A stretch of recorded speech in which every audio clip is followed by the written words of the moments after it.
yeah, welcome in on a Saturday morning to Views from the Stands. I am your host, Stevie B, Steve Brennan, and I got my two partners in crime, as always. We got the GM, George Mike, and we got BC in the building, who came back from the Bucks actually getting that loss. We'll get into that a little bit later. I'm glad to see my boy finally made it into the show. How you fellas doing today? We'll start with you, BC, man.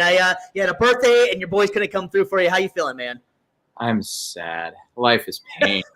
As if I needed the reminder of getting older. Now I also get to see my favorite team lose on Thursday night. Well, a game they should have won, but we'll recap that later. Yeah, we'll get into that one for sure, man. G Mike, how's you feeling today, buddy? It's a Saturday, man. You feeling good? I'm feeling good, man. Feeling better than BC. BC, I'm sorry, man. I'm sorry that you guys had to. I was rooting for y'all, man. I was too.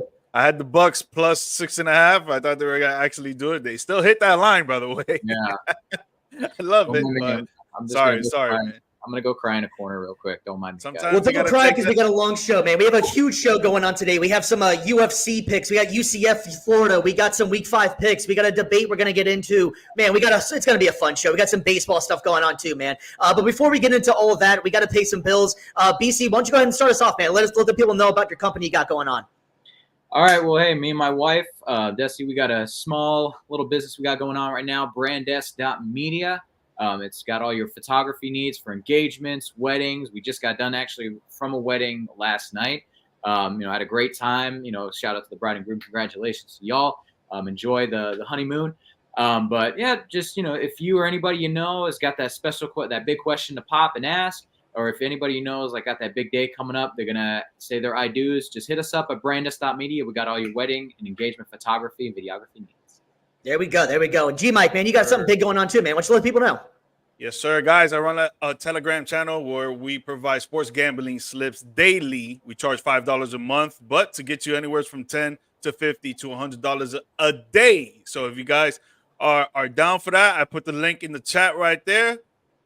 And you'll see it about 2 seconds. Boom! It's right there. And if you want to hit me up on one of my socials, slide in my DMs, and we'll get you going, baby. Abso-friggin-lutely, man. A little extra money and love, man. Who can't love that, man? Hey, we got a jam-packed show, like I was saying, man. But we're also just letting everybody know we're live everywhere. Everywhere you guys are, we are, man. We're on Twitch. We're on YouTube. We are on TikTok. We are on, just name it, man, Facebook. And as we've been saying for the last couple of weeks, if you guys want to be a part of the show is not just us, it's you guys as well. Make your comments, let your voices be heard, man. You can be right here on the screen and talk to us directly. So it's going to be a good time. So yeah, man, we have a huge fight going on tonight. It is going to be UFC 307 in Vegas. And boy, do we have one for you.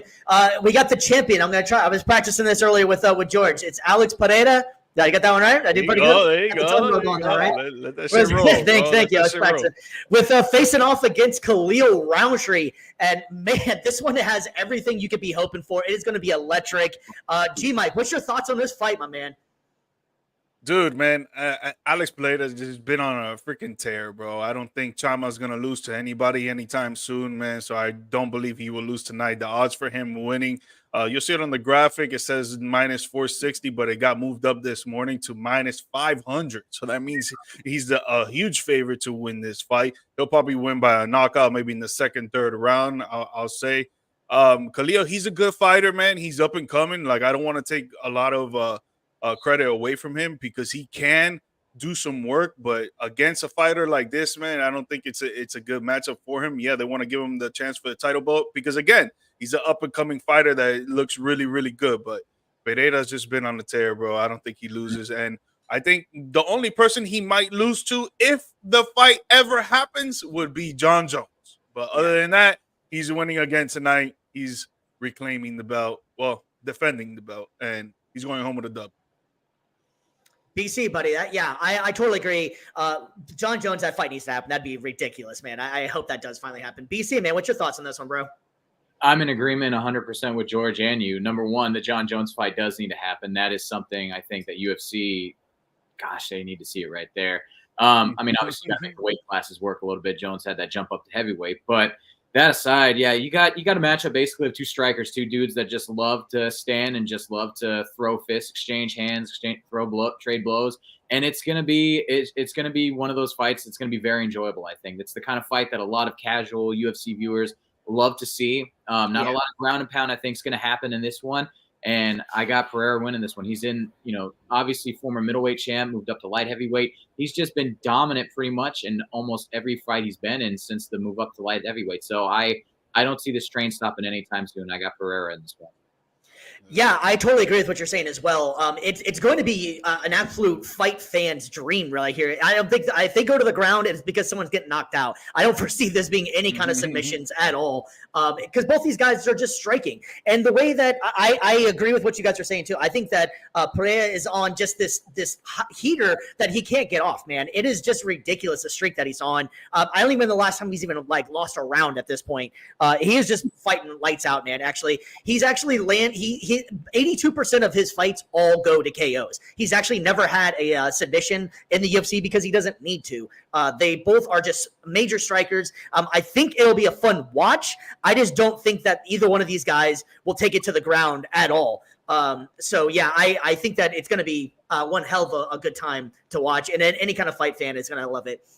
There's also the female fight as well that's going on. Have you guys got any thoughts on that one?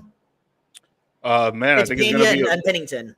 Yeah, Pennington and Pena. I think it's gonna be a close battle. I honestly like the underdog in Pena, bro. Even though I took her once and she lost it for me, but I don't know. To me, it seems like she's always had that dog in her. She always wants to fight. But Pennington is a great fighter as well. Yeah. She can defend her. But I think it's up in the air. Really, it's gonna be a close battle. It probably goes to distance. I think it'll probably be made in decision in the end, and then I agree. Yeah. let's see who gives the most effort. Yep. Yeah. I was gonna say I tend to agree. Like I know Nunez is going to be considered the underdog here, but I mean she's fought against one of the greatest fighters of all time. Or Juliana Pena. My correction. I was getting my wires crossed there. Pena, I think for sure is the underdog, but she has experience going up against one of the greatest, if not the greatest, women's fighter of all time, Amanda Nunes. Obviously, she was able to pull out a surprise victory against her, so she has championship pedigree. She has big fight experience. So I think that if there ever was a time for the underdog to pull it off, Juliana Pena is going to be the person to do it. Yeah, no, I agree, and definitely I agree with what you're saying as well about Nunes too. That I think no matter what weight class, what male or female, I think she's one of the top 10, if not top 5 of all time. She was just the streak; she was almost amazing. But going back to this fight here, I'm going to go actually with the champ. I think both belts are going to stay with the champ right now. I agree with you. I don't think this is going to be. I think it's going to be a decision fight. I don't see this being a lot of striking. I foresee maybe like a submission. Third round, maybe at best, but I think it's going to go the distance. And both female fighters are going to put on a show. I have to give UFC credit for promoting the female fighters, honestly, because they've been a lot more exciting than the males have been the last few years. So shout out to UFC for doing that. I thought it was kind of wild at first whenever they were saying they were going to start doing more women's fights, but they've honestly been the most exciting fights that there is. Honestly, I like watching the girls fight more. I'm not going to lie. Dude. They're relentless, bro. They're savages out there. It's awesome. Exactly. They're not strategic at all. They're just out there fighting. While the dudes, obviously, they try to be strategic, try to win. But I love the women's fights too, man. They go out there and they're just banging. Flat out exciting. They don't care. Oh yeah, no, it's very much a throwback to the classic UFC days, where again it was kind of a similar. I noticed this a lot with men's and women's sports. There's like evolutions. Obviously, with the men's game, it started off like a lot more. Like we're seeing right now, not as technical, just trading shots, throwing hands, and then over time it started to become a little bit more strategic and organized. So are we going to start seeing that with women's MMA? I don't know, but I think for entertainment wise, no, we hope that doesn't happen. Yeah, I also want to give speaking of the fight as well. I Harrison out there too, man. She's up and coming. I'm surprised she's actually not getting a title shot already after the performance she put on at UFC 300. I think she's going to be something a force to be reckoned with as well. But yeah, I'm for my pick. I'm going to with both champions are going to retain their belts this fight, man. G Mike, just so everybody's aware, what was your picks on this one? I got Chama and Pena. Okay, well, the champ stays in one upset. All right, I like it. BC, what's your picks, bro? I got Pereira and Pena on this one, man. Gotta roll with George on this one. Double P. All right. Yeah. So I guess it's in the words of Tupac, it's just me against the world, man. I like it. All right, fellas. Well, that's not the only event going on today. Like I was saying before, man, it is a wild Saturday a wild Saturday, man. We have a lot of stuff going on. And one matchup that we got that's coming up that's really near and dear to my heart, we have the University of Florida taking on the UCF Knights. Yo, you go first in this one.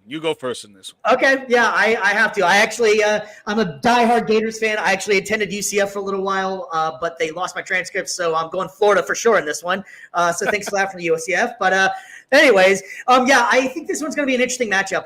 It's going to definitely be the run game of UCF is going to give Florida trouble all day. Florida's defense has been a major issue for them. The offense has been all right at best. But I do think UCF has the better offense in this one, as well as better defense in this one. I'm going to stick with my Florida Gators. I think because at night in the swamp, and they want to get a little bit of revenge. The last time these teams played, it was in the Gasparilla Bowl, and I want to say it was 2021 or 2022, somewhere in there, a couple of years ago, and UCF pulled off the upset, and they never let Florida fans forget it. So I'm going to take UF to get a little bit of revenge, and Florida honestly needs this game more than UCF does. This is a get-right game for Florida, and they need it to win. They have to. They have to, really. And if not, Billy Napier's probably gone after this one. That's 100%. TBD.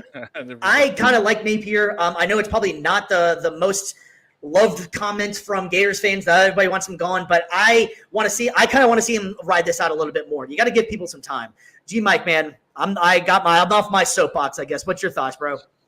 No, you made some great points, and I just want to elaborate on the point that you made that UCF's run offense against your run defense is going to be the number one thing to watch in this game. If the Gators cannot stop that run offense, it's going to be a long night for you guys. But at the end of it, I do believe that the quarterback for the UCF Knights is still gonna steamroll past you guys. But I don't like the passing game for UCF, and it's like what I saw against Colorado. They were trying to do too much when they could have done a little bit less, and they would have done a lot more. And I feel like they do that when they start getting confused about what to run, what strategic to go with, and how the defense is playing. And yeah, UF's defense is not good, but I feel like in this game particularly, they're going to come out and they're going to show people that they should have been a top 25 defense. You know how they first were ranked in week 1? It should have been like that, but it hasn't been. I think this game is going to turn them around. I think they're actually going to win this game. And with the crowd that they got at home, bro, at night, you know there's going to be a lot of people there. You know that stadium is going to be jammed out, sold out, and I think they'll pull the win on this one. BC, buddy, man. Help me out, please. Oh, man, I don't know if I can, dude. Like, I hate to be the bearer of bad news and be Captain Obvious here, but it's been a rough season for you guys. Although, you know, let's give you guys a little bit of a bump. You know, I will say it could be worse. You could be Florida State. So there you go. You know, there's your little help right there, man. Thank you. Yeah. As long as Florida State sucks, that they can it could be an okay season. It's funny enough at the wedding. At the wedding we worked last night, they actually did they had some Florida State fans there and they played the Noel song. I was like, oh no, guys, boo! That you guys are trash. No, right. But no, I think honestly, just looking at this matchup, looking at this game, I'm getting a lot of vibes from of like TCU, the TCU matchup for UCF. I think this is going to be a really close game. I think that because obviously it is at the Swamp, I think that's definitely going to play into it. But UCF, I think, has shown that they can go on the road in a hostile environment and pull out a win, albeit a close one. I don't like UCF's defense as much as maybe a lot of their fans do.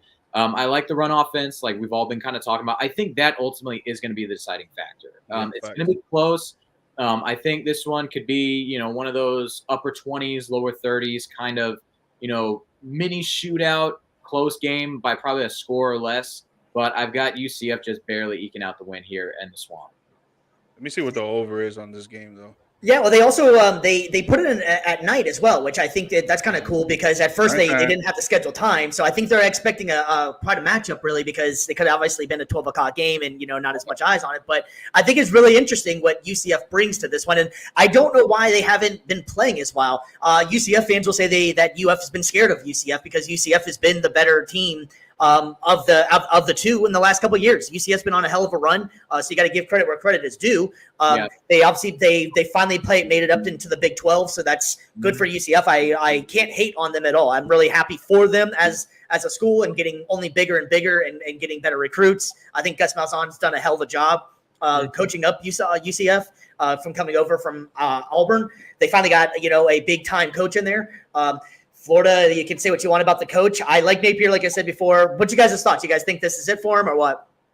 Bro, coaches, they get fired for less. And I feel like if you keep going on a losing streak or even just losing this game, I think, at the end of the day, it might come to politics or whatever the case may be. But your team is sucking, dog. And there's a reason why your team is sucking. You're the head of the throne. Babo, it's time to get that. Thank you for putting it so elegantly. You got to, bro. Sometimes you got to be blunt, man. Sometimes you got to be blunt. So many people try to beat around the bush. Nah, man, you got to go straight through that. You really do. And it's one of those things where you can't, you can blame the players. You can blame, you can blame so many different things. But at the end of the day, you're the head coach. You're in charge of putting that game plan together. You're in charge of making it happen. And if you're not producing, your team's not playing up to par, ultimately the head coach is going to get blamed. As much as we like to keep politics out of sports and everything like that, I think that's also going to be something that comes into play. But this is, I think, pretty much it for Billy Napier and University of Florida. I'm not saying he'll get fired this week if he loses, especially a close one to UCF. They are surging right now this year. Again, lost to Colorado aside. But bro, my bad. The over on this game is 62. The over is 62? The over is 62. The 56 over is minus 200. Guys, I would suggest you put the over on 56 and choose Florida plus 7.5. And that shit hits. Wow, that's a really high over. I would have never expected that, because man. What both the hell defenses are cocky. Yeah, that's your favorite word, man. Cocky. It's trademark, baby. Trademark. We'll get shirts, we'll get hats, we'll get everything. Yo, real quick, we got 11 viewers right now. Y'all need to be writing in the chat, man. Write in the chat, man. Yeah, let us know for sure, man. If you're out there watching, you want to have a comment about Pereira. That's two of them, right? That's good, right? Pereira, hey. Yeah, man, I'm getting it, man. Give me some Colombian coffee. You want to make fun of my beard? That's fine. You want to make fun of BC? Just turned 40. That's fine too. It happens. Dude. I mean, hey, I look fantastic for a 40-year-old. So y'all come at me, man. Y'all come at me. Y'all wish y'all. You look 9 years younger than 40, bro. Yeah. That's good math. Good math, right there. Yeah, thank you. I was actually. It took me a few minutes because math and spelling are not my forte. So I was like, if I get this wrong, I'm never gonna let this down. So let me just shoot the shot. Math is mathing. Yeah, exactly. That's why I'm talking sports, man. I can't spell them, but I can talk them. Let's go. Let's move on to BC's next topic here, so I can hear this. I was gonna say, so you guys got Florida, and then I'm the only one with repping UCF, right? I don't have no one winning, but I do like Florida plus 7.5. Okay. Yeah. Okay. Yeah. So like I was saying, I'm gonna take Florida just because of the playing at home. If they were playing in UCF, I would probably take UCF. But it's just gonna come down to RJ Harvey. If RJ Harvey goes off for UCF's running back, if he goes off, Florida has no chance. I don't think. He's nasty. Although Lagway, it also comes down to DJ Lagway as well. If they're going to keep on switching this Mertz and Lagway situation, I like Lagway better than Mertz, but Mertz brings a different dynamic. Mertz is a lot more accurate and more of a precise passer, where Lagway is the explosive of the two. So I don't know. I'm taking Florida in this one. So what was your end result, G Mike? You say you got Florida, or you just like the gambling part? I do like Florida because they're at home, man. It's just that the game is so iffy for me. And both defenses, I think, are pretty whack. But the run offense for UCF is amazing. Let's see what Florida could do on their offensive side. But again, that crowd at home at night is going to be electric. It's going to be sold out. I don't know. I would take the Gators plus 7.5. Yeah. I'm still just shocked in the amount of the over under. That's really high, man. If it was me, I would take the under on that all day long, because I don't think either one of them. That's a lot of damn points. I understand the defenses are whack. That's why. Well, you got to also figure that UCF runs the ball a lot, so I mean the clock's going to keep on ticking a lot, and Florida can't run, so I don't know. I just don't see it scoring that much. The Colorado game went over 70 points. the Colorado UCF. We'll see. Maybe I could buy into it. I guess it just sounds like an awful lot to me, but hey, you never know. It's gonna be a fun game either way. A lot of state pride, and I know that it's so. I kind of feel like with this game though, honestly, does it seem as if it means more to UCF if they win than it does for Florida? Like Florida, if they win, it's just like, well, UCF's a little brother, but if UCF wins, they're gonna let Florida fans know forever. Yeah, man. I think it's gonna be an awesome game, but. Yeah, man. So we also talk about an awesome game. Holy crap, did we have a game on Thursday night, boys? And BC, buddy, I know it was your birthday Thursday, and you turned 40, and just for the record, he is not 40. We've just been giving him a hard time because it's just believable. No, everybody I work with that's like younger than me has been calling me old man. So I'm just like, you know what? Whatever. I look. You got an old soul, my man. You got an old soul. That's all, man. I rock it. That's all I'm saying. There you go. You look good for 40, man. So anyways, we had an amazing game on Thursday night, man. It was one hell of a fun time. Probably the best Thursday night game we've ever had. Most of the time whenever you get a Thursday night game, it's a real stinker. And this one was far from it, man. So if you didn't see it, the Falcons won 36-30 over the visiting Tampa Bay Buccaneers. And man, was there some offense in this one, boys. George, I know you had some bets on this one, man. What was your bets? I know because you were saying earlier you hit on them, man. Yes, sir. I had the over on this game, and that over hit at halftime, baby. You're welcome. Yes, sir. I told you, bro. Both defenses are pretty whack coming into this one. Both offenses are freaking electric. I hate the fact that I sat Kyle Pitts in my main league, in my main fantasy league, because of the way that Tampa's defense against tight ends they were ranked 11th best against tight ends. So I was like, I'm gonna sit down Kyle Pitts, but of course, guy has 8 catches for like 80-something yards, almost a TD too, and it's like, god damn. Speaking of Florida, it's about damn time they found Kyle Pitts and got some usage in here, man. Like I still cannot figure that out. How Kyle Pitts is not the number 1 tight end in football. I mean, he's clearly not, but I do not get it. His dimensions, his everything about him, he is an amazing athlete. I just cannot figure out why he is just either underutilized or just isn't as good as we thought he was. I have no idea. That's an enigma to me. Underutilized. He's great. We'll take him down in Tampa. If the Falcons don't want to keep using him like they should, we'll be more than happy to use his talents properly. We'll get into some numbers in this game for sure. But I mean, if you really think about that, Kyle Pitts is, I think, coming up on contract here next year. And if they don't utilize him, somebody else, if you were the Falcons, would you re-sign him? Or is it just you guys? That one's weird to me, man. You gotta re-sign him if you're Atlanta. I would think so. Parts of your offense. I don't really care what head coach you got there. I don't know what kind of whack job doesn't scheme around as much as they should. But he's a weapon for sure to have. You don't get that rare combination of size and speed and catching ability in a tight end. Yeah, you want to talk about his blocking. Yeah, sure, we can address that. That's something he's got to improve. But to have that kind of weapon in the passing game, it's just not fair. This is why I think that he should be a wideout, bro. I don't even think he should be a tight end. I think he should be a wideout, just a big wideout like Calvin Johnson, man. Just put him out there. Or Mike Evans. Yeah, I mean, and let's not forget his best attribute. He went to Florida, so let's just throw that one out there one more time. I mean, anyways, I digress. It's fun to talk about Florida whenever it's actually something positive. So it's usually not. It's usually they always got great skill players. They always got great. Anyways, man. So Kirk Cousins throws for 42 of 58, 509 yards. 4 touchdowns, 1 interception. Baker Mayfield went 19 of 24, 180 yards, 3 TDs. Drake London, 12 receptions, 154 yards, a touchdown. Mike Evans, 5 receptions, 62 yards, 2 TDs, including his 100th touchdown. BC, you work for the Bucs, man. Can you get in his ear and let him know to stop giving away damn footballs? He gave away his 100th football, man. Yo, I run camera for fans, man. I can't shout loud enough to be able to reach that, man. But I'm sure they've got somebody. I think this is like his 100th total touchdown because he's got 99 catches and then 1 fumble recovery.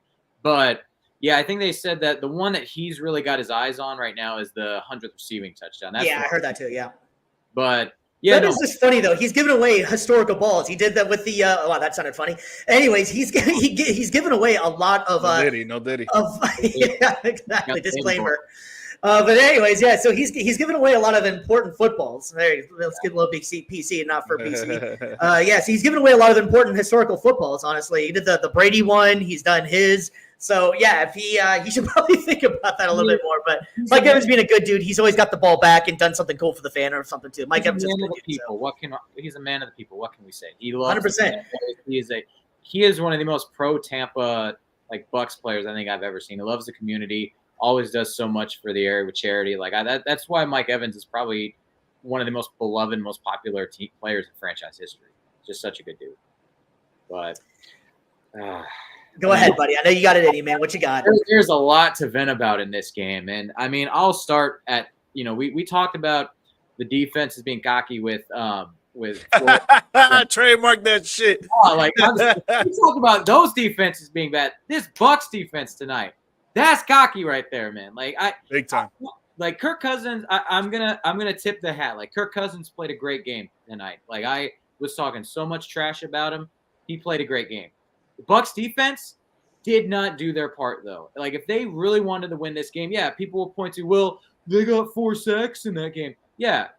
How many other times did you see them pressuring Kirk Cousins? Kirk Cousins looked like he was on vacation back there in the pocket. Like he really had so much time to throw. The defense wasn't bringing consistent pressure. And then on top of that, the coverage was terrible. You have 2 over 6 foot corners weighing in over 200 pounds, and you feel the need to play soft zone coverage, giving the wide receiver about 10 yards of room.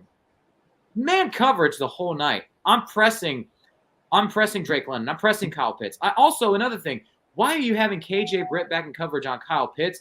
I would have stuck Levante David on him the entire time. Because, again, Kirk Cousins is not mobile. He's not going to move. You don't have to worry about having a linebacker sitting back and spying on him. You need your best players covering their best players, and they failed to execute that on defense. And the play calling, it left a lot to be desired. We touched on this before we came on. Todd Bowles, I give him a lot of credit. He's a very smart coach when it comes to calling up defensive schemes, like he did in the Super Bowl against the Chiefs. But he also has a lot of those where he'll have a game like last night, or he'll have a game against Houston. And it's just frustrating because you want to see your coach be able to adapt and adjust over time. Now, granted, if you're doing everything you can and you just get outplayed, I understand. And I know there were guys hurt on the defensive side, but to me, there's no excuse for not being able to adapt and adjust and figure out, okay, playing 10 yards back on their wide receivers isn't working. Let's try something else. And it was just more of the same in the second half. And I will say this, the second Atlanta got the ball in overtime, I immediately was thinking to myself that this is probably it. It's done. It's done. Well, yeah, honestly, BC, here's a good one for you right here, man. Mike Evans' most impressive feat is making Baker Mayfield a decent QB. Oh, Shout out to Brian for dropping bombs on you, bro.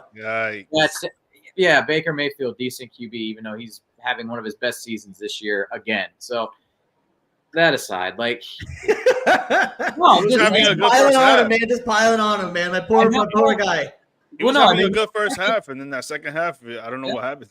Well, and I will say, Baker had a good first half. He was saying, but one of the frustrating parts was, I believe they went with like a screen towards the end of that game, and you had Mike Evans cheating over the top. Nobody was covered him, and I know it's a screen pass. You're going to look for the quick dump off, but if Baker would have waited another half second and just looked down the field, because you have the screen open, look down the field. Mike Evans is past the defense. Just bomb it, drop it in over the shoulder. He's got it. That would have been the game. So there was some big moments in that game, and just one more before I kind of let you guys hop in, because I've been hogging this segment right here. Good, bro. You're good. You deserve it. You deserve it. Get it off your chest, 40-year-old man. We lost. We deserve it. Oh wait, Baker makes it more fun than Brady. Baker makes it more fun than Brady. I mean, the way that he runs, and he's a dog, 100%. But Brady's super accurate. So, completely different styles, and I think Baker would have been a much more better fit for the no risk it, no biscuit Bruce Arians offense. But that aside, one other play that I think really cost us in this one, Bucky Irving. You got the ball. You have like a 20-yard run at the end of the game. This is your chance to kind of ice it, and you don't keep it high and tight and hold on to it. You just hold it loose, and Jesse Bates comes in, knocks it out. Like, what are you doing, man? Like, I understand he's a rookie. He's going to learn from that. But and I don't know if this is it right here. No, this was Rashad. But it's one of those plays where like you've got the lead in the fourth quarter. You got to run out the clock. You cannot be careless with the ball. You got to hold on to that thing for dear life. This might be – this one's it right here. Yep. You got to hold it high in situations. Yeah, and he'll learn from it. He will. Yeah. But it's just – look, like in the game. My thing is, right? Yeah. Baker had like 130 passing yards going into halftime. Yeah. He ended the game with 182 or Yeah. 180 some.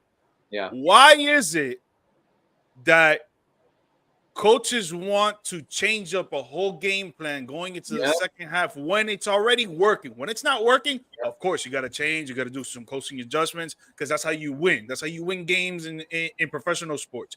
But if your game plan is going well on offense, why change it in the second half and start running the ball consistently and not pass the ball? Do some play action passes. Try to get Baker more in the mix with Mike Evans and Chris Godwin and his other receivers. Like, why are we shying away so much from it? He only got 50 more yards in the second half, and you expect to win against this team?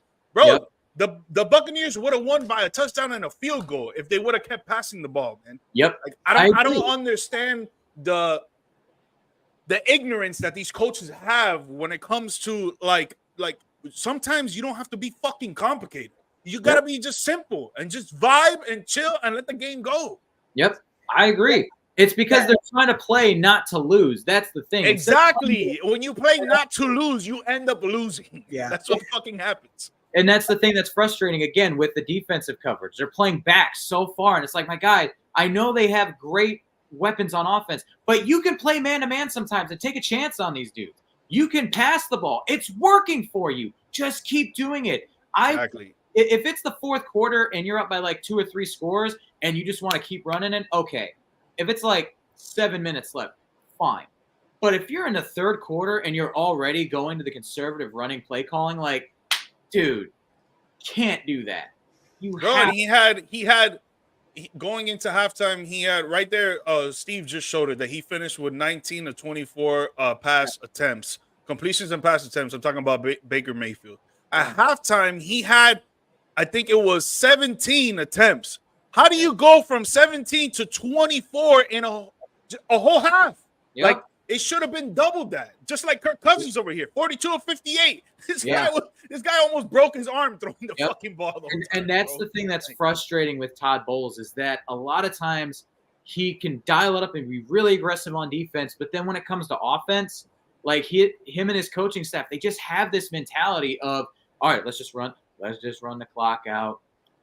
Man, no. That's bro, I'm sorry for my words of choice here, but that's a bitch-made mentality, bro. You can't be having that mentality, man. You need to have an alpha mentality and fucking stick the knife in their throats and just shut them up. Like, that's what Bruce Arians and them did in the Super Bowl. That's the one thing I loved about it, is that they played aggressive the whole night. You have to. It's football, bro. Football changes in a matter of seconds. It does, and you can't let your foot off the gas. If you give your opponent any breathing room, it's done. It's over with. And you saw that last night. I went from having a feeling of, okay, yeah, this is a shootout, but hey, coming in the second half, we got the ball back. We got the lead. All we got to do is score here, and it's a lock. We can keep being aggressive. Let's do it. And then they come out conservative. Running the ball. It's frustrating. And then that leads to, by the time you get to overtime, you're like, oh, they got the ball. We're screwed. It's done. Yeah, I want to give a quick shout out before we get out there. Thanks for Rob for checking in, man. It's been a while since seen you, buddy. Hope you're doing pretty well. Former military comrade of mine. And then also, guys, shout out to my pops, man. My dad checking in, giving out BC a happy birthday. Let's go. Appreciate it. 4-0, baby. I aged like 9 years after watching. I was gonna say, Brady, you know what, man? You're gonna give yourself a heart attack when you're 40, man. You can't be doing that. Relax. Drink some water. Where's your gallon? Something I do want to bring up about this game though too, and I've been on my soapbox about this for years, whatever. Do you like the overtime rule? I can't stand the overtime rules. I think they need to come up with something. I know they changed it to the first score wins. I still think that's not enough. I think they need to at least, each team should at least get one possession. Score a field goal, score a touchdown, whatever it is. I think each team should get some sort of chance to win. You know, you win the coin toss, and you pretty much, if you do it right, you win the game. I don't like that at all. Mike, what's your thoughts on that one, dude? Dude, I like the college overtime, man. I agree. Get the ball at the 25. You try to score. If you don't score, go for the field goal. Next team, if they score a touchdown, that's it. It's over. Just like the game last night against Syracuse and UNLV, ruining my fucking parlay. But it fucking happens. It doesn't matter. But the way that it's set up, the overtime like that, I think that's more than fair. More than fair. I would tend to agree, but instead of starting it at the 25, just make them play it like a normal game, but then give each chance, because then I feel like at that point you can just keep running up the score and it just gets too high, it gets too boring. But like if you have, a 10, 15-minute overtime period, give each team the first score, and then after that, make it sudden death. Whoever scores next, it's done. Like if offense scores a touchdown, or Bucks score Falcons score a touchdown, cool. Bucks get a chance to score. If they score after that, then make it sudden death. By all means, I really don't care. But it's like you should be able to at least score. You should be able to at least get a chance to come back on offense after that. I think it's 2024, dude. It's sudden victory now. Come on, man. Let's be positive. But yeah, man. Having said that, though, no, I agree. They need to come up with something better than what they're doing right now. I think that's total crap. That you pretty much I just don't like it. I think everybody already knows what it is. Only one team has a chance, and they score. That's it. The game's over. It's not fair at all. Fair. Basically won the game, and that's something that shouldn't be. Any fan, if you're a fan and your mindset in overtime is, oh crap, they got the ball, we're done. That's not good football. It should be. Yeah, it's not entertaining football either. Yeah.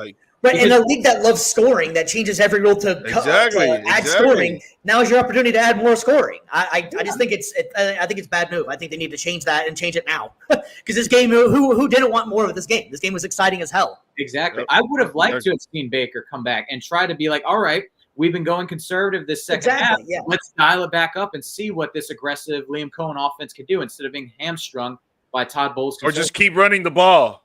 No. Man. Come on, man. I don't think Bucky Irving and Rashid White wasn't featured enough in this game for you. Rashad, yeah. No, Todd Bowles. Brian got a good statement here. College rules by NFL kickers are too good, so start at the 50. Yeah, honestly. Start at the 50. Start at the 50, half of the field. Give something. Yeah, I totally agree. I'd be totally fine with some. They just need to come up with something else because the rules crap. You know what, Brian? Or cocky. Yeah, there you go. Brian, we need to get you in rules committee right there, man. Let's lobby. Vote for Brian. Vote for Brian. Brilliant idea, actually. I like that because then you're not starting from the opposite side of the field. You're just starting midfield, and it works because if you have a kicker like Justin Tucker, you start and you're set basically. You just got to run like 3 straight plays back to the line of scrimmage, and you got a shot. But but the thing is that if the other team gets the ball on offense and they score a TD, that's it. The game's over. So that's why you don't want to do that. But again, it's a farther distance back, so it makes it a little bit more challenging, but still can lead to some higher scoring games as opposed to just basically what the rule is when you kick off. But going into next week though, the Bucks have like a little mini bye week going forward now. They go to New Orleans. It's going to be another tough divisional game. You got a chance now to get Antoine Winfield healthy. You can get Luke Gedeke healthy. You can get Kalijah Kancey healthy. If they're all ready to go by New Orleans, you got to take what you learned from this game. Be aggressive more on offense the entire game. And Bowles talked about finishing plays in the second half. Give them the opportunity to make plays in the second half. Don't just run. Like, give them the opportunity to be aggressive, go out there and make plays. And then on defense, you have to lock down. You have to be able to play man coverage most of the time. Use your big corners. Use your hard-hitting safeties. Don't just play this weak, soft zone coverage that doesn't help anybody at all. Yeah, I agree, man. I agree, man. I think the Bucks kind of blew this one. Although you got to give credit to Kirk Cousins for finally, as you like to say, he usually shits the bed whenever it comes to primetime games. And that's 2 primetime games in a row. 2 primetime games in a row. He's showing up. I agree, man. It's starting to look like he's maybe figuring it out. I mean, that was a pretty catastrophic injury he was coming back from with the Achilles. It takes a little bit of time to trust in yourself to get it back. So Kirk Cousins did look pretty damn good. 509 yards. Either the Bucks were playing, no defense at all, or Kirk Cousins looked pretty good. I think Kirk Cousins looked pretty good out there. He's improving a lot each week. He is. And I think it was a combination of kind of the two. The defense wasn't executing their game plan, but he did what he had to do. He found the soft spot in the coverage. He executed it perfectly, and he got his team the win. Like you can't do much more than that. You got to tip the hat to him. Yep. I think before we move on, I want to give a couple of quick shout outs on the team. Though Logan Hall had a breakout game, 2 sacks.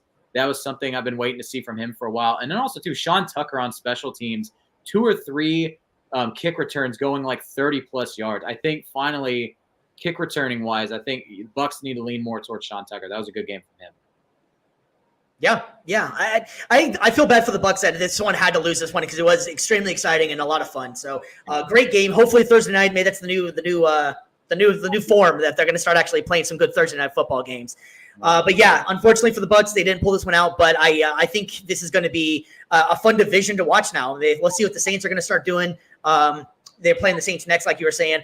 The Saints started out hot, but they're kind of looking a little bit like they cooled off as well. But great division, man. It's going to be a lot of fun to watch. All right, fellas. Well, we are going to try a new segment. And this one, it's the first month. If you didn't know, first month of football is done. So we're going to try a new segment here. I'm going to give some bold, I'm going to give some bold statements, and you guys tell me if this is fact or fiction. You guys ready for this? Yep. All right, so Jaden Daniels is the talk of the NFL right now after the first month. Might be the best quarterback playing in the first month. Is Jaden Daniels going to become the first ever Rookie of the Year and MVP in the same season?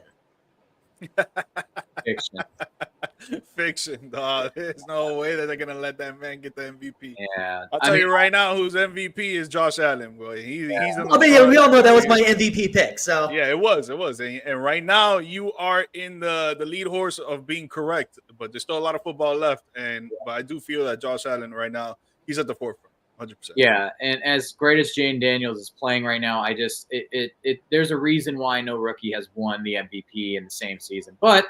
That's actually not true. That's not true. I looked it up. I was waiting for this. Oh. Nice. It was Jim Brown in 1957.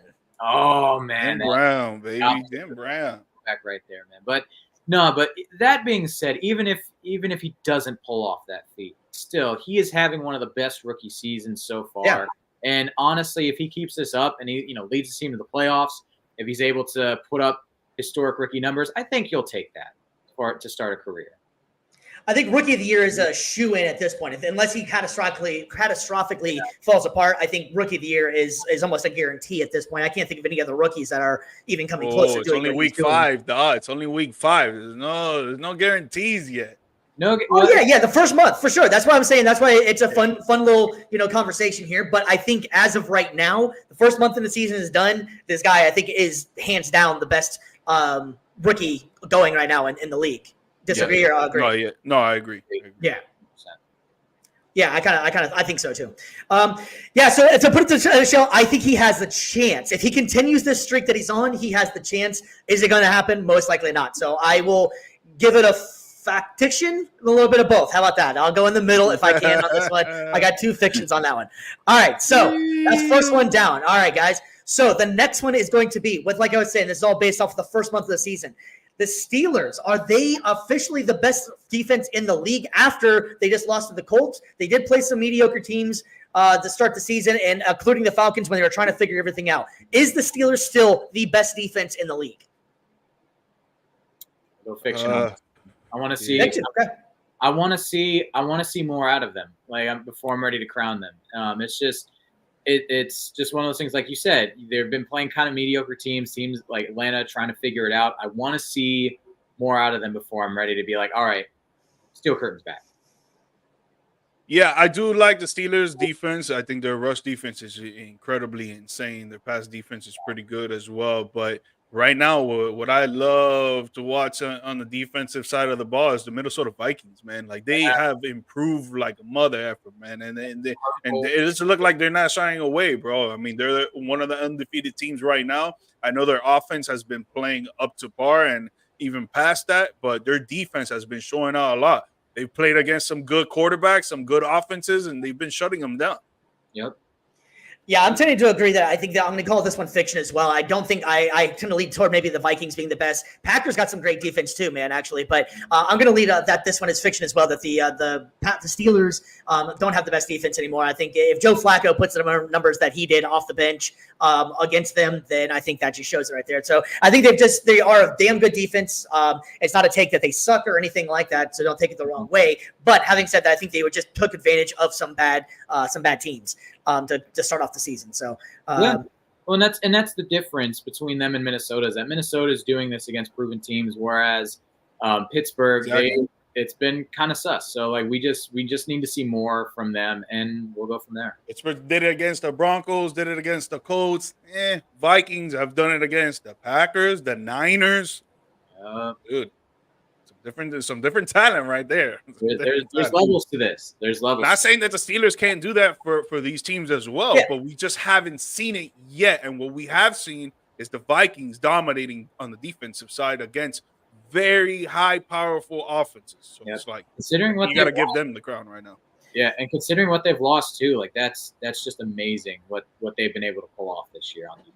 Yeah, and before we jump into the next one, anybody that's out there watching out there, feel free to comment on this one because I know I'm sure it's got some spicy takes out there. So if you guys have anything you want to let us know about, let us know in the comments and we can show them up here.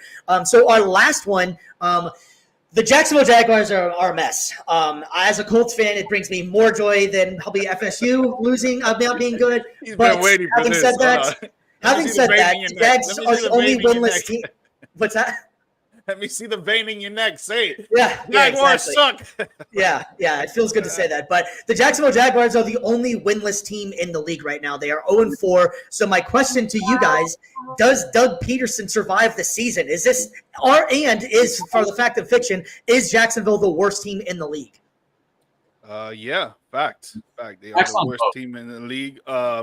I do believe they can turn it around, though. I think they win this week, and they have a chance to win 3 weeks in a row against Chicago. And if I'm not mistaken, sorry, we got bad reception in or something like that. You were saying they're going to beat Indianapolis or something. I don't know. It might have been an internet glitch or something. Sorry. I do believe they're going to beat you guys. It's a divisional game. You guys know each other very well.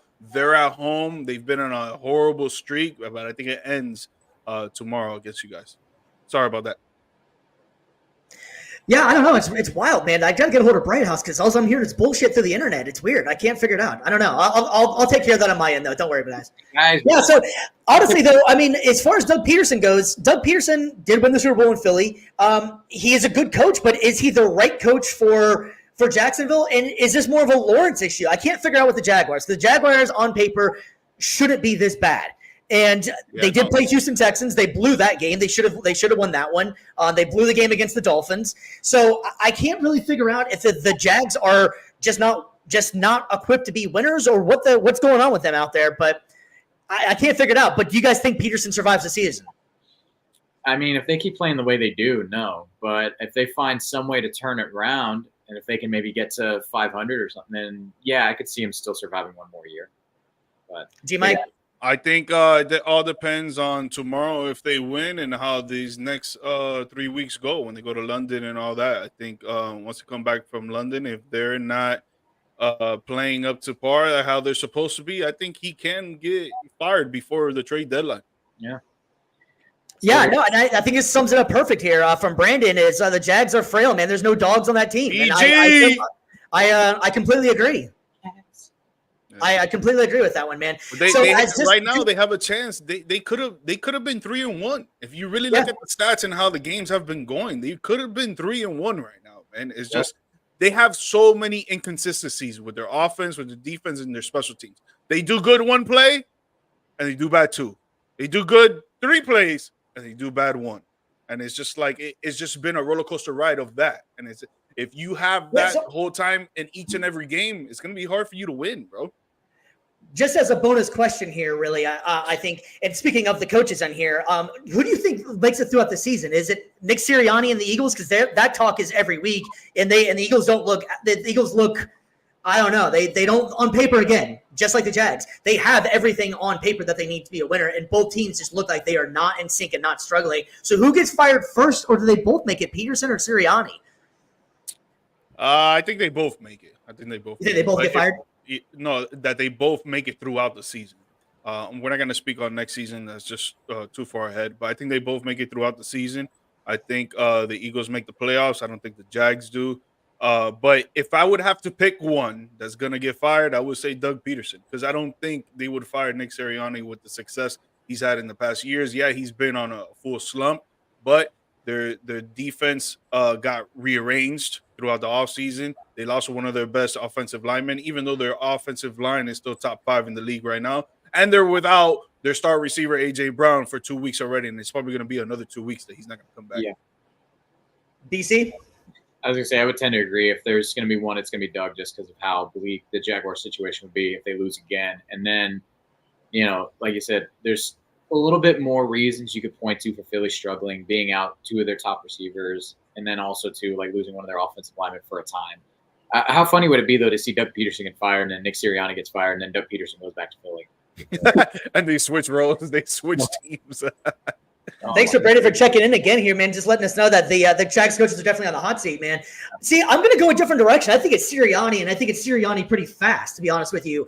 There's been nothing but drama with him and Jalen Hurts, and Jalen Hurts does not look the same since Shane Steichen left. So either that's a Nick Sirianni or that's the Shane Steichen aspect. I'm glad he's with the Colts, but I tend to think that Philly doesn't wait around like Jacksonville might. Philly is their GM. He doesn't wait around, and the Philly fans will not wait around either. So I can see Sirianni, if they have another performance of losing efforts like they did last week, I don't think Sirianni's going to make the season. I can see him before the bye being fired or at the bye being fired, man. They got Kellen Moore in the wings. I don't know maybe if he would take over or not, but yeah, I can see Sirianni out of the two of those guys getting fired and getting fired pretty quickly. Because there's been a lot of rumors to us too, as well, saying that the players don't respect him, saying that his offense is elementary and that he has no idea what he's doing. And I think Sirianni's doomed, whether they turn around or not. I just can't see him lasting very much longer. But that's a whole big TBD on that one for sure, fellas. Yep. We'll see. We'll see what's up. Yeah, man. If they lose him, I'm gonna be a happy Cowboys fan. You feel me? Get him out of there. Get him out of there. Yeah, that's for sure, man. Well, speaking of the NFL, we're going to go and continue our NFL talk, and it's time for our Week 5 picks.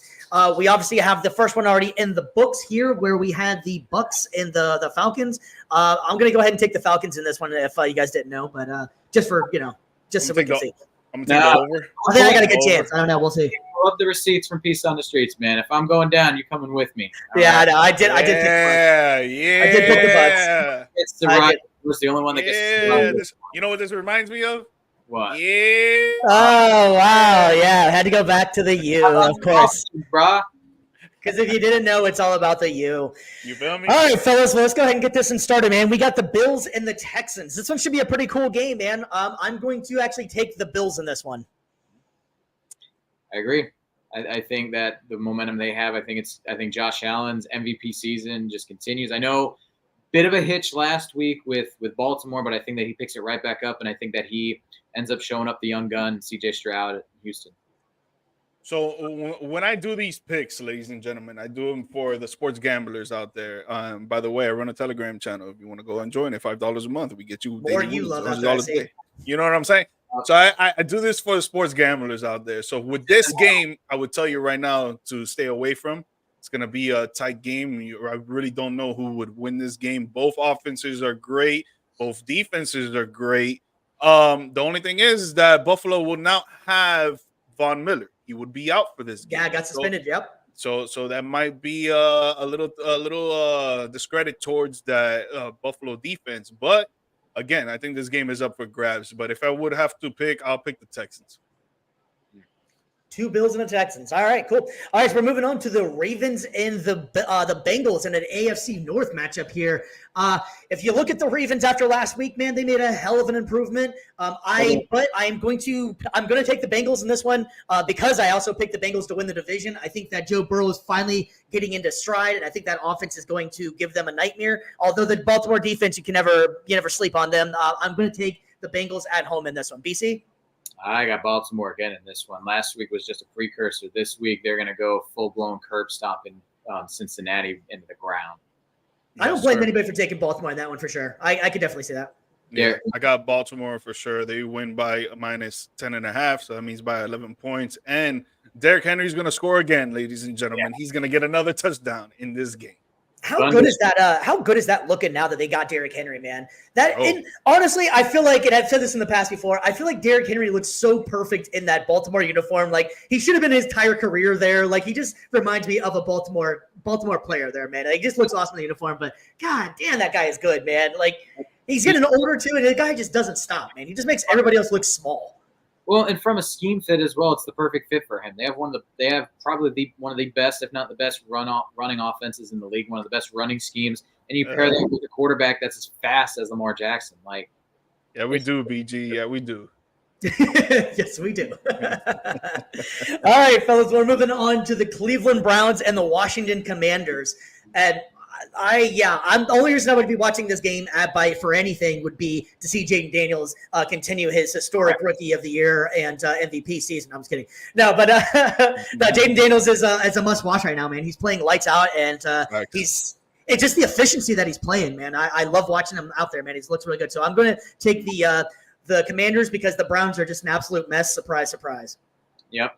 Commies over Browns in this one, and Jane Daniels Rookie of the Year audition continues.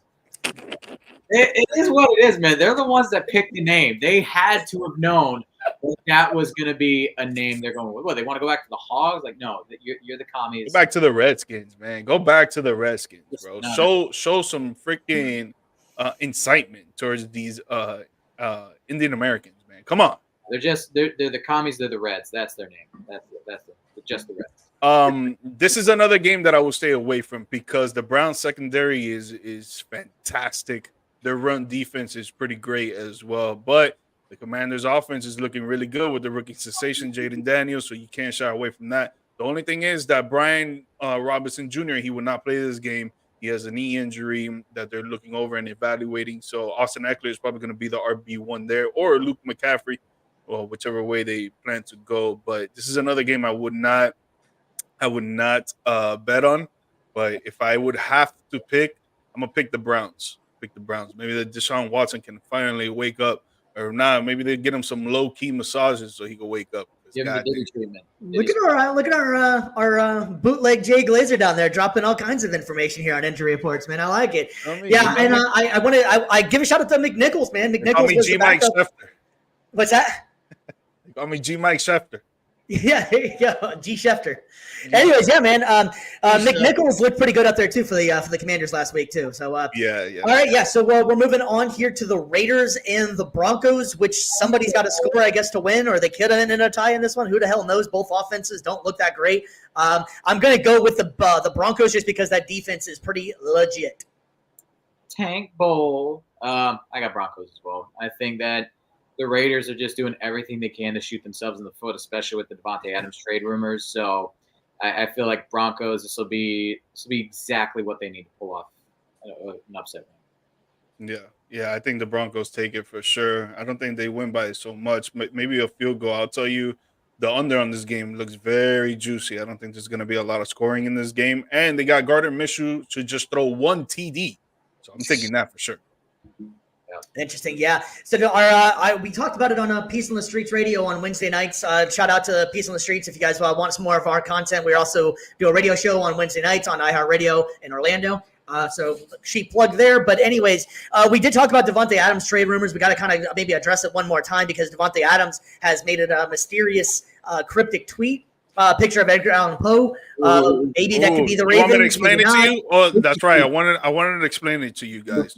Ready? Yep. Oh, yeah. So this is not my words. This is the words from Emmanuel Acho, if I'm pronouncing his name right. He's one of he's one of the analysts on NFL Network. Am I saying that right? Or I know on college football for sure. But he said Edgar Jones started his career with the Ravens. Josh Allen started his career and is currently with the Bills. Dontrell Poe started his career with the Chiefs. I believe that Devontae Adams is telling us that he has narrowed his choices down to Ravens, Bills, Chiefs. Because of course he would. Best three teams. Three of the best. That's quite the deep dive. Dude, you're trying to win a championship, dog. He don't have a ring, bro. Hey, more power to him. I was just gonna say, if anything, for Edgar Allan Poe, just because he's native of Baltimore. Quote the Raven.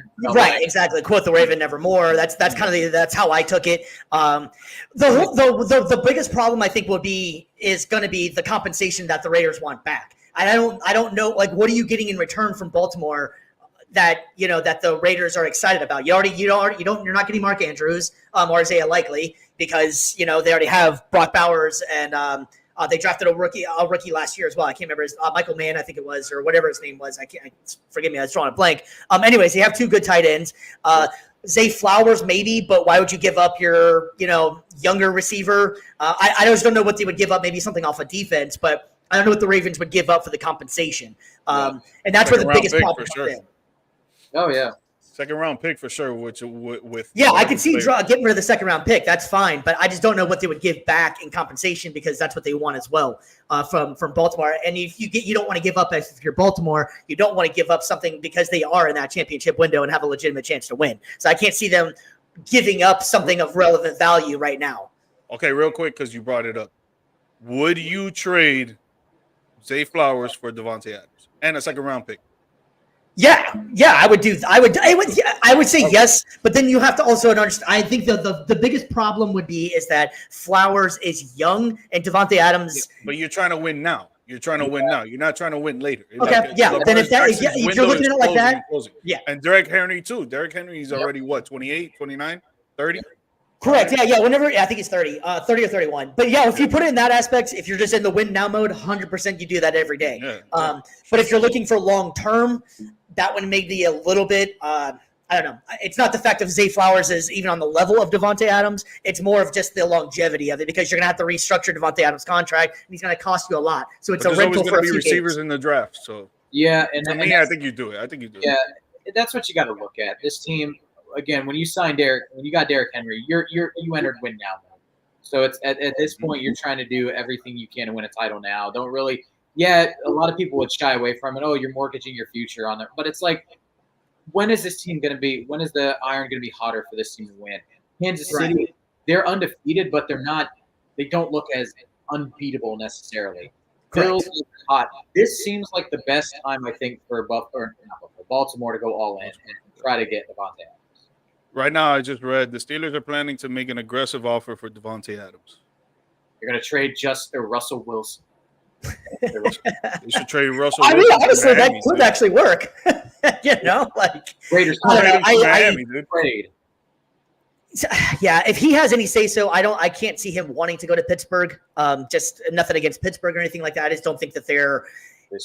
I don't know. I don't like the fit there. I can see Devontae Adams. It's almost like the same situation he's in right now. He already requested a trade. The quarterback play is mediocre. He wants to win now. He ain't trying to go. Personally, to put Devontae Adams to bed, I guess I would like to see him go to the Bills. I'm not sure what they would give up either, but I would like to see him go to the Bills. I think that would be a great spot for him, and it would be awesome to see him there. And I think he would fit in pretty well. But that's just me. I can see the Saints making a move, maybe getting rid of Shaheed.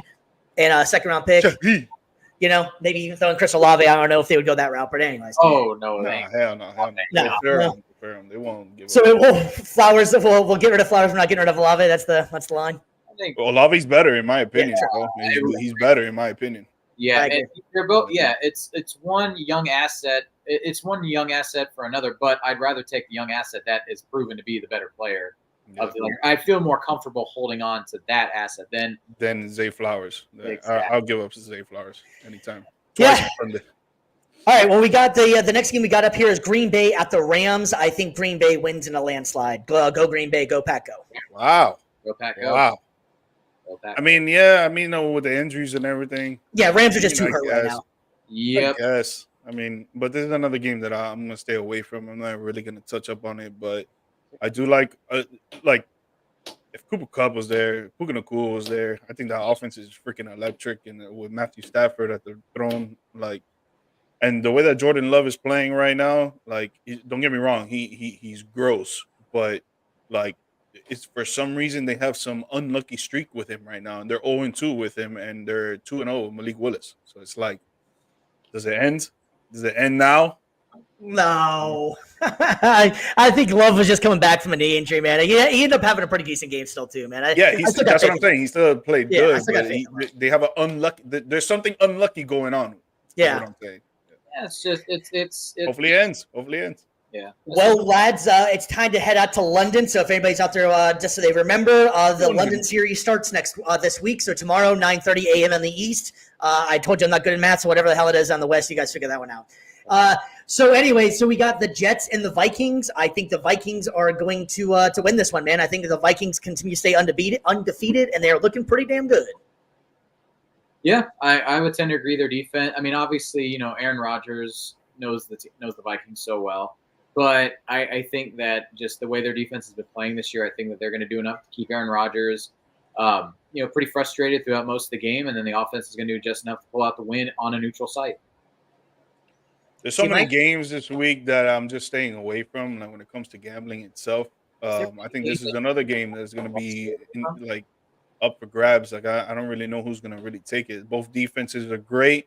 I think the Vikings offense is a little better than the Jets offense for sure. But I think Aaron Rodgers is clicking with his guys now. I think he's getting the formula going. If I would have to make a pick, man, I'll pick the Jets. Pick the Jets. Jets. All right. Sounds good. Sounds good. All right. So we got the Carolina Panthers and the Chicago Bears. And The Bears. This one's going to be an interesting one, The man, and Bears. not for the good reasons. Yeah, so I think I'm going to go with Panthers on this one, man. I think that Andy Dalton's been looking pretty decent. They kind of resurged in the team a little bit. Yeah, I'm going to go Andy Dalton and the Carolina Panthers. I got the Bears in this one. Andy Dalton aside, I feel like the Panthers defense is super sus, and I think that Caleb Williams and the Chicago offense is going to do just enough to be able to squeak out the win. But I got Chicago in this one. Chicago. I got the Bears. I think Caleb Williams is another quarterback that's getting into his groove with his players. You saw it last game. He threw over 250 and he threw 2 touchdowns. I think he's getting familiar with his guys and he's leading that offense. And DeAndre Swift is now coming into the mix because he's playing well as well. So it's like I think their offense is clicking, and I don't think the Panthers are probably going to be next to the Jaguars as the worst team in the league. I don't think they'll pull it off.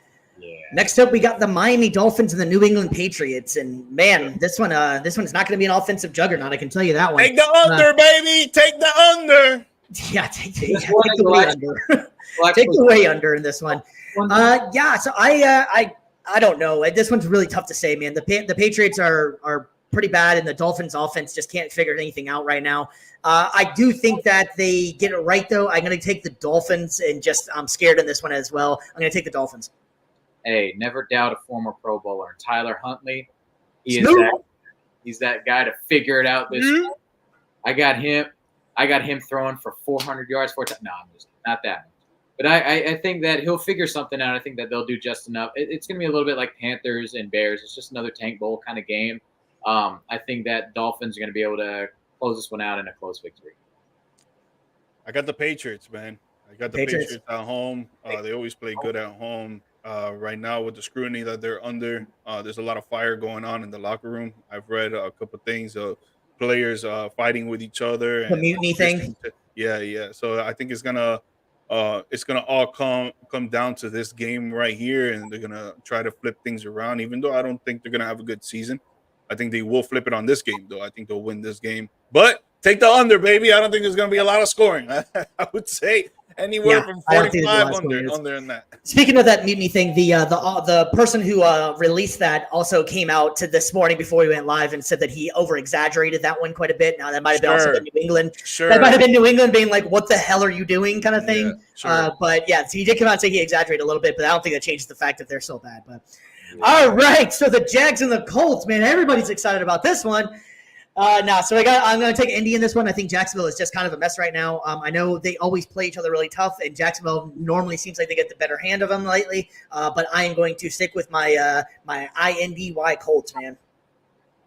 I'm going to I think Indy's going to do like it. I feel like I'm a broken record at this point, but I think this is going to be another one of those close ones because with Indy and Anthony Richardson, it's pretty hit or miss. Like it's either 40-yard touchdown passes or it's wildly thrown incompletions and interceptions. But I think that just because of how porous Jacksonville, the defense is, and just how badly run the offense is, I think Indianapolis has. Yeah, and it's a possibility it might be Flacco again as well. It's going to be a game time decision for Richardson. And is it bad that I kind of want Flacco out there? I mean, at the end of the day, you want wins, bro. If he's the better guy right now, he's the better guy. Yep. Well, we'll take Devontae Adams for Richardson. How about that? We'll keep Flacco. And Flacco we trust, baby. Let's go. Hey, it's not bad. You give Raiders. Yeah, wouldn't that be crazy if that actually happened, though? I'm making a joke, but that'd be crazy if that actually happened. But anyways, go ahead. He's a wizard. He's a wizard, Harry. Who are you picking? You picking Jacksonville, you said? Yeah, I got Jacksonville. I think that they end this losing streak at home. But it is going to be a game of inconsistencies on both sides. Jonathan Taylor's not playing. He's not. Yeah, he's out. Suiting up this week. I don't think Anthony Richardson is going to play either. I think Joe Flacco is going to be at the throne.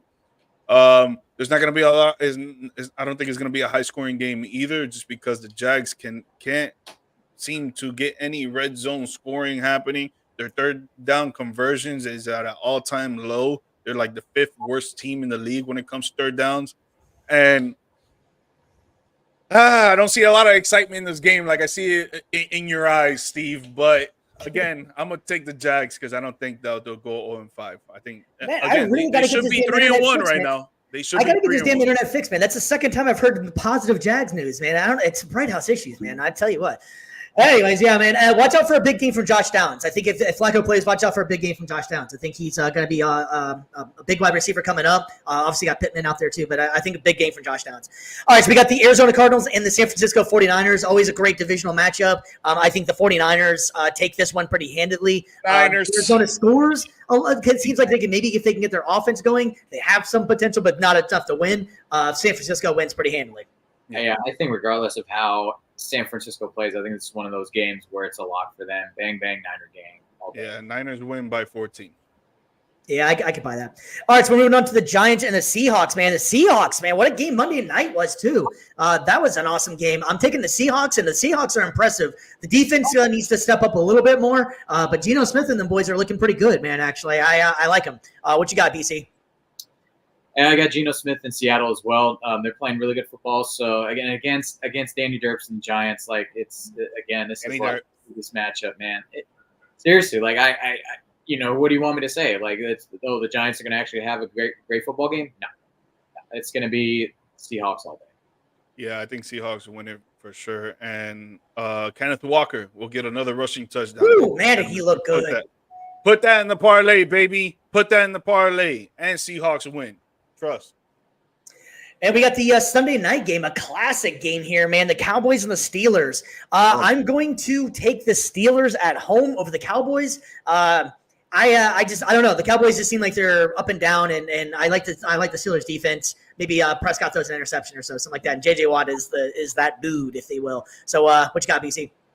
No, I was gonna say I tend to agree. I think that just how Dak and the rest of the team have been kind of playing this year, it's been very consistent. I think that Pittsburgh once again kind of takes advantage of an inconsistent team, and they're able to just keep that defense rolling. Justin Fields, I think, is going to do just enough on offense to be able to bring it home and win a close one. Yeah, man, it's tough for me. It's up for grabs, really. Michael Parsons is going to be out.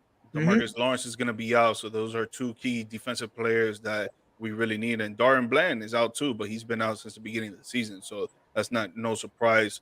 Our defense is very injured right now.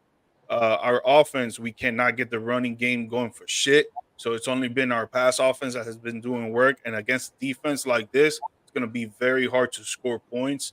I would take the under on this game. I just don't know who would win because I don't know if Justin Fields can really show out like that against a pass rush defensive line.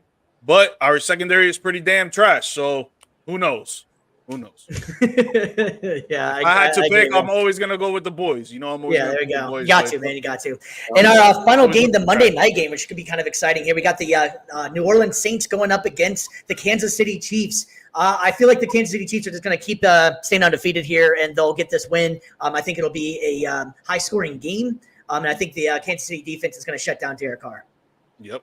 Yeah, I would agree. I think that Kansas City, I mean, obviously you're at home. Like, I think that they have the edge. And then, New Orleans, they surprised people. They surprised people the first few weeks. Now they're starting to come back down to earth. I think that they make this one a lot more entertaining than probably a lot of people would think. But again, there's a reason why Patrick Mahomes and the Chiefs are unbeaten. Not much is going to change. No. Yeah. But I do see. I agree with both you. But dude, the way that Mahomes been playing lately, man. I think we got to take the him throwing an interception prop because he's been throwing a pick every single game, bro. He hasn't been playing up to par. But the Chiefs always do this. They play like shit in the beginning of the year, but then when Thanksgiving, December, January come around, they want to show like they're the best team in the league. So yeah, and New Orleans defense, it's not the most elite, but they are opportunistic. They know how to get their hands on the football. So I think that prop for sure could hit. Yeah, no, I agree. Yeah, I think it's gonna be an interesting game for sure. It'll be pretty fun. All right, boys, we're going to go ahead and leave the gridiron and head out to the diamond, man. We got some playoff baseball going on out there. And BC, I know you're super excited, man. We're going to try to do a little bit of another segment of our bullpen. We're making more rapid fire, I think, in this one. Brandon's BC, what you got? bullpen. Yep. Well, I mean, I wouldn't say super excited because the Rays aren't in it, but there's a lot of underdogs in this playoffs, like a lot of upsets happening in the wild card, which I love to see. I mean, we're already moving on to the divisional series, so we've got 8 teams left. Who's going to remain? We'll find out. But first matchup on docket today, we've got Detroit Tigers and Cleveland Guardians. Detroit's coming in basically. They did probably the worst job of tanking ever seen. Normally, when you get rid of all your players, you're supposed to lose. They found a way to keep winning, surprisingly. Detroit's style is they've just been winning by committee with their pitching staff. They've got 2 legitimate starters, and then the rest of the time, it's the bullpen carrying the weight. It's a strategy that shouldn't win, but it has. But they're going up against Cleveland, who's got one of the better teams in the league. A lot of people thought that they weren't going to do too much this year, but shout out Jose Ramirez, nearly having a 40-40 season, 40 homers, nearly 40 home runs and stolen bases. Emmanuel Clase, the best closer in the game. That's going to be a fun matchup, but a good Central Division rivalry. But I've got Cleveland winning this one out. It's going to be a tough one. I'd say Detroit finds a way to steal a game, but I think that Cleveland handles business and moves on. Next one on tap, we got New York Mets and Philadelphia Phillies. Again, another in-division rivalry. The Mets, cardiac kids, they've just found ways towards the end of the season to kind of pull it out strong. But the Phillies have been kind of the class of the entire National League. I think that they've got all the tools, the weapons, the firepower, and they had that World Series appearance a couple of years ago, falling short to Houston. I think they're playing with a big chip on their shoulder, and I think that they handle business first round against the Mets. I think that this is where the Mets finally go into cardiac arrest, and I would not be surprised to see Philly sweep this series. Moving on to later on tonight as well, we've got Kansas City taking on New York, the Yankees. Woo! Go Yanks, baby! Go Yanks! You and Mimi both are loving this, and you guys are probably going well. Going to the tip, baby. It's the year. I mean, you guys have a very favorable matchup. This is probably the biggest David and Goliath matchup of the first round. I like Kansas City's fight. They've really, they show no quit this whole season, but the Yankees, I hate to say it, but you've got one of the best lineups in baseball, if not the best. You got Judge, you've got Soto, and then you got Garrett Cole at the top of that rotation, Rodon. It's a very scary. It's very scary. Your offense and your pitching are in sync. So I got the Yankees winning this one in a sweep. All right, take your 27 rings. Get out of here. No, man. And then lastly, we got a little bit of a West Coast matchup. We've got San Diego and the LA Dodgers going at it. Another great rivalry. A lot of people are going to hype up LA. They think that they're going to be, they're always the team to beat. They're always, elite out there. But honestly, I think this is the one matchup in the first round where I've got the upset actually happening. San Diego has been playing on fire lately. Machado has been in a completely different world, different class altogether. So I think that San Diego, this round, they're going to pull off an upset. It's going to be a close one, but I've got San Diego just eking it out at the end, winning. It's going to be a best of 5, but I got San Diego moving on to the next round. Yeah, I kind of think that the San Diego series is going to be pretty interesting as well. I think that one could be the one that could be the biggest upset. I think most of these ones, the slipper's going to fall. I can see the Tigers maybe pulling it off over the Guardians just because of, they've been playing pretty well lately, surprisingly, and they already got a sweep out there. So I would tend to agree with you on that one. That I think that the Tigers could be the upset on that one. Yeah, and LA again, a lot of people will say, well, they have championship pedigree experience, like they have all this money, they traded for all these players, Kevin Kiermaier, so and so, but they do this every year. They make these big trades. They always fall apart when it matters most, and I see that happening again this year. And I mentioned Kevin Kiermaier to kind of take like a fun little shot. Like he left the Rays, signed with the Blue Jays, and then it announced his retirement at the end of the year, which maybe like only Tampa Bay fans actually knew and cared about. But he made this big announcement. Now he's going ring chasing in LA, and it's like, dude, it's gonna fall short, and you're gonna retire ringless, and all of Tampa Bay hates you because you were this dude that called his outfielders my outfielders. You literally had like a video package made for yourself to say goodbye to or whatever. And it's like, Take it you're not a fan of Jeremiah. There we go. I was when he first got there. You know, the spectacular defensive plays, the leadership that he did have out there. Like, he was taking in a lot on himself. But I think just as he got older, he just started to feel like, you know, this is, you know, I'm the guy that runs this show. And it's like, no, you're not, dude. It was Randy's team. It was his team. You know, it was those guys. Like, even though they came after you got on board, like, they took it over from you, man. I'm sorry, but I'm not. So it's safe to say he will not be getting a Christmas card from the BC family. No. Fair enough, man. Well, that was another edition of Brandon's Bullpen, man. With playoff style, man. We got a lot going on with that. It's gonna be a lot of fun. I'm honestly out of that series. I'm looking forward to that Padres and Dodgers series. I think that's gonna be kind of cool to watch. Shohei is just an absolute must see if you ever get a chance to watch. I love watching Shohei Ohtani. Is awesome. But we got one more quick segment we're gonna do, and we're gonna wrap this thing up. We got our down bad debate. I'm getting better at saying it, by the way. So this one's going to be kind of fun. We got a little NBA action with the NBA coming up pretty soon. So out of the three, you have to pick one, have a bounce-back season. We got Bradley Beal, James Harden, Jimmy Butler, and Damian Lillard. I'm going to go first on this one. I'm going to take Bradley Beal. Bradley Beal, we haven't really got a chance to see what he actually can do with the Suns. He was pretty much injured. That's pretty much been his whole MO for quite some time. But I'm going to go with Bradley Beal to have a bounce-back season. An interesting one. I am going to lean Damian Lillard just because I feel like, you know, the first season with Milwaukee, it was a little tricky, a little tough, but I feel like this year he's got a whole off-season training camp now to gel with Giannis. I think that they kind of figure out the dynamics of that a little bit better. I also think that Milwaukee, if they want to go farther, they need to start using, I think, Giannis more in a big man type role. Not that he's like the starting center, but like he needs to be, I think, doing more work down in the post instead of trying to bring the ball up as much and just have Damian Lillard like posting up out or having him like line up outside as a shooter. Let Dame bring the ball up. Let him get some rapport. Let him run a pick and rolls with Giannis a lot more. Let Giannis work in the post more. And I think that will really help elevate Milwaukee's offense and keep it from being as stagnant as it's appeared at times. I think Milwaukee's offense is straight. They're like top 5, top 10 in the league for a little while once they were playing all together. I think their defense is what really caused the brakes, the train to derail.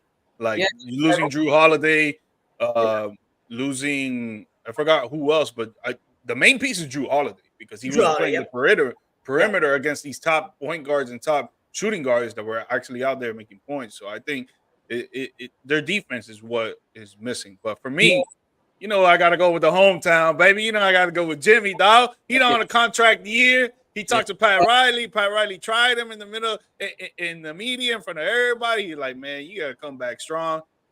Bro. Our guy Brandon out there agrees with you too. How we going, Jimmy? Yeah, dog. I mean, Jimmy's coming back on the tear. You saw the last 2 years during media day how goofy he was trying to be and whatever. This year he came back serious. Jimmy is the best. Come on. He came back serious. He's healthy now. And, you know, he's got a chance to do something with a squad that there were at least 3 players that were injured during the season. So, you know, there's a lot of, like BG says, he smells blood. There's a lot of things being said about him and the Miami Heat that they cannot do against the Celtics, against the 76ers, against the Cleveland Cavaliers, and now the New York Knicks adding Cat to the mix. There's a lot of things that people are doubting about the Miami Heat, and he's hearing that, man. He's going to come back with a vengeance. I like it. All right, so we'll go ahead and recap this real quick. So the pick one bounce back season, I'm going to take Bradley Beal. I got Damian Lillard. I'm taking Jimmy Buckets, baby. And boy coming back with a vengeance, baby. Very good, very good. All right, folks, we're going to go ahead and wrap this one up, man. It's been a fun show. Thank you all the people out there. Brandon for checking in a bunch of times. Brian and anybody else made some comments. I really appreciate all the check-ins, and it makes the show a lot more fun, and it's fun to interact with all you guys. So we'll be back next week. Hopefully, we're going to try and get like we've been trying to say for the last couple of weeks. So we're going to try and make it at least 2 times a week. If not, we'll be for sure back with you guys on Saturday, man. It's been a lot of talking. Anyways, man, so for Stevie B here, man, I'm going to check out G Mike. I want you guys to give a closing people. Yes, sir. Yes, sir. Guys, come on, dog. Please subscribe, leave some comments, talk smack to us, make fun of Brandon turning 40. You know, whatever you need to do, man, but we need you to get this thing on and popping for us. You know, help us out. We help you out. And if you guys want to come on the show, you can do that as well. Just slide in one of our DMs. get you on the show, maybe for a segment or maybe for a whole episode, whatever you're comfortable with. But show love, man. Show love. We appreciate it. Yeah, same thing. Like pretty much like we want to get you guys involved in here. We want to get you guys on the podcast. We want to make sure that it's not just us doing all the talking. Like, we see on so many different shows, whether it's on YouTube, whether it's on ESPN, any of these major markets and stuff like that. It's just all about the people that are on there. We want to make sure that we bring you guys in. It's Views from the Stands for a reason. It's a show run by fans. It's a show for the fans. We want to get that engagement going. We want you guys to be involved as much as we can. And again, just it doesn't matter what the topic is. Doesn't matter what you want to say. You want to make fun of, like you said, I'm an old man now. You want to make fun of the fact that the Bucks just absolutely sucked on Thursday night. Come at us, man. Like we love the engagement. We love the interactions. Don't even hesitate. We want to bring you guys in. We want this to be a fun, entertaining, engaging show. And don't forget to share it. That way we get the pod out there. We get everybody else more eyes on the product. That's what we want, man. I don't think they sucked. I think they just choked. Defense sucked. Defense was straight cheek. They were straight booty cheeks, man. Booty cheeks. Cocky. There we go. All right, well, we're gonna go ahead and sign off here. We'll see you guys next week, maybe Wednesday. Hopefully Wednesday, but we'll definitely be back on Saturday. We love you guys out there. Stay safe, and thanks for checking in with us. Peace.